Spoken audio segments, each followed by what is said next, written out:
Guys, welcome to my channel and welcome back to my new another video. আর আজকের ভিডিওটা হচ্ছে কালী পুজো নিয়ে। তো কালী পুজো আর কিছুদিন বাকি, কিছুদিন নয় আর দুদিন বাকি। তো আমি প্রদীপ নিয়ে বসে পড়েছি, এই যে এত প্রদীপ। তো আমার ইউনিভার্সিটি থেকে ছুটি পড়ে গেছে, বাড়ি এসেছি এবং এতগুলো প্রদীপ আগে থেকে কিনে রেখেছিলাম। এই প্রদীপগুলো আমি কিনেছিলাম তারকেশ্বর থেকে 1 টাকা করে। তো তোমাদের সাথে পুরো কালী পুজোর দিনে কোথায় ঠাকুর দেখতে গেলাম এবং কেমন কি হলো সব কিছু শেয়ার করবো। দেখতে থাকো, আশা করি ভালো লাগবে।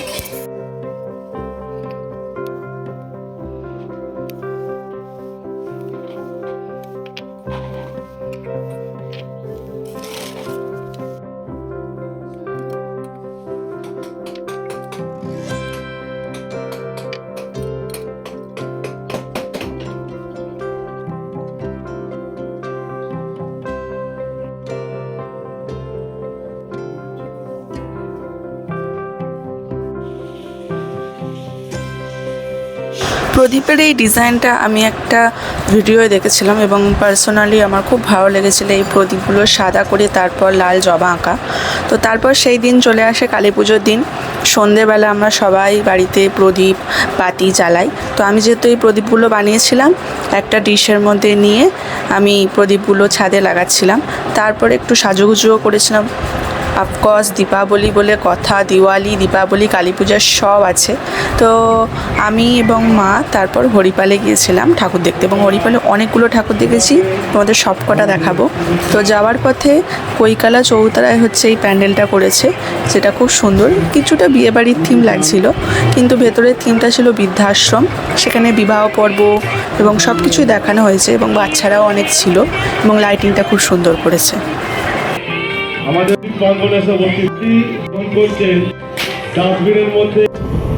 এরপর চলে গেলাম সোজা হরিপাল। হরিপালে ঢোকার মুখেই একটা প্যান্ডেল ছিল, এটা স্বপ্নের দেশ সেরকম একটা ছিল। বেশ ধাঁধালো টাইপের আলো দিয়ে থিমটা করা, ভেতরে কাশফুল এইসব দিয়ে করেছে। কিন্তু মায়ের মুখের ওখানটা একটু অন্ধকার লাগছে, লাইট টাইট দিলে একটু ভালো হতো। তারপর লাইটিং দেখতে দেখতে চলে গেলাম মেন হরিপাল মার্কেটের দিকে। সেখানে তো লাইটিং খুব সুন্দর করেছে, তো তোমরা দেখো, ভালো লাগবে।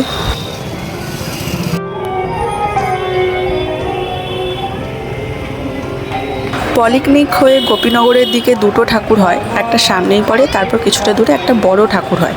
সেখানে একটা ক্লাব দুটো ঠাকুরই করে, প্রত্যেক বছর দেখেছি এবং এখানে লাইটিংটাও খুব সুন্দর করেছে। তো স্কুটিতে করে দেখতে খুব ভালো লাগে।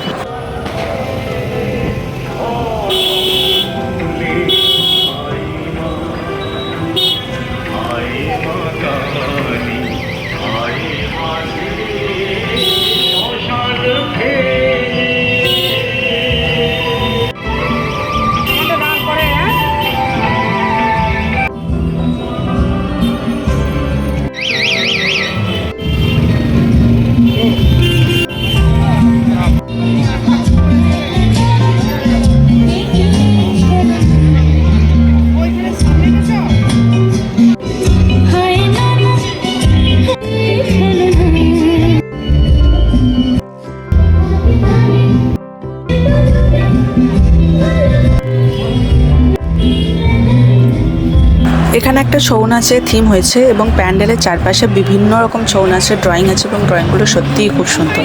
তারপর আমরা একটু অরেঞ্জ ড্রিঙ্ক নিলাম এবং পাশে একটা বড় প্যান্ডেল করেছে, ওই ক্লাবেরই হয়তো একটা বড় প্যান্ডেল, এবং পাশে একটা ছোট প্যান্ডেল ছিল। এখানে দেখলাম বেশ সুন্দর হয়েছে প্যান্ডেলটা এবং ঠাকুরের মুখটাও খুব সুন্দর।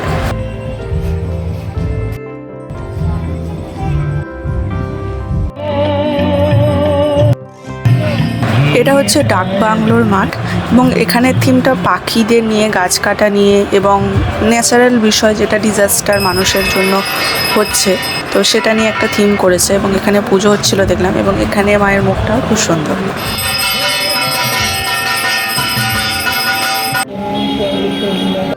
ওরা কাজ করে এই থিমের পুজো হয়েছে এলাহাবাদ ব্যাংকের কাছে। যারা হরিপালে থাকে তারা নিশ্চয়ই জানবে। এবং এখানেও খুব সুন্দর করেছে মায়ের মুখ এবং এখানেও পুজো হচ্ছিল সেই সময় যখন আমরা গিয়েছিলাম।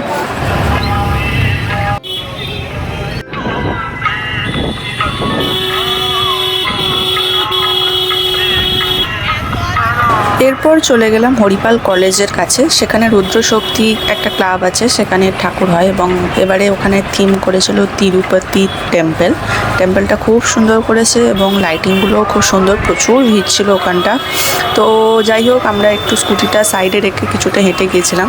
এই জায়গাটা একটু ভিড় হয়, প্রচুর বাইক নিয়ে সবাই বেরোয়, আর হাঁটা চলার তো অসুবিধা থাকেই। তো এই হচ্ছে টেম্পলটা এবং এখানে কত লোকজন তোমরাই দেখতে পাচ্ছ। এবং এখানে মায়ের মূর্তিটাও একটু সাউথ ইন্ডিয়ান স্টাইলে করেছে এবং লাইটিংগুলো জলের ক্ষেত্রে খুব সুন্দর লাগছে এবং মায়ের মূর্তিটা আমার এখানে সবথেকে বেস্ট লেগেছে।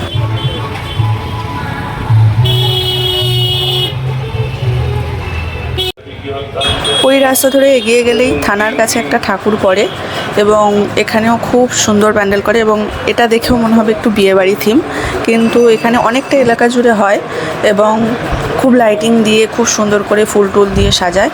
তো অনেক মানুষজনই ছিল এখানে এবং এখানে একটা মন্দিরের ভেতরে ঠাকুরটা আছে, পুজো হচ্ছিল দেখলাম।